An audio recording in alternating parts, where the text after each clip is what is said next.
ni eneo ambalo limevunja matofali juzi.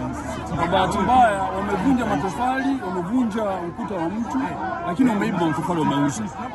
Kwa hiyo tulichofanya ni kuangalia, ukagua eneo la tukio ambalo uvunjaji umefanyika.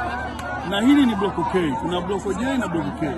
Block K ni eneo ambalo liko chini ya UTT na lenyewe halina kesi mahakamani. Block J ndio lenye kesi mahakamani. Kwa kama unavyoona wananchi hao wamehamaki, na hawa ndio wavamizi wa maeneo kama ambavyo inaonekana katika maeneo mbalimbali wamevamia na wametenganisha.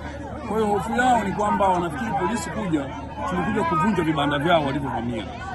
Kwa hiyo hiyo ndio uhalisia wa eneo hili namna lilivyo. Lakini kubwa tumekuja kukagua tukio ambalo mmiliki halali mwenye hati amevunjiwa ukuta wake ambao aliujenga miaka mingi, wameiba matofali. Hiyo ndio tukio ambalo tumekuja. Block haina usumbufu wowote na sisi tumehusiwa na haina mgogoro wowote, isipokuwa tunavamiwa kwa nguvu, na kama tukisogea sisi, na maana sisi hapa tumetoka maiti kwa hawa watu, sisi tumetoka maiti.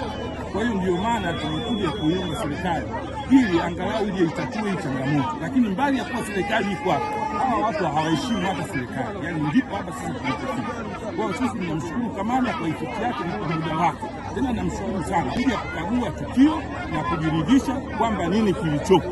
Kwa hiyo tunamshukuru kamanda, tunashukuru serikali yake na kila kitu tunashukuru, lakini tunachokusaidia na kusaidia ili hii changamoto iondokane na hawa watu tuendeleze na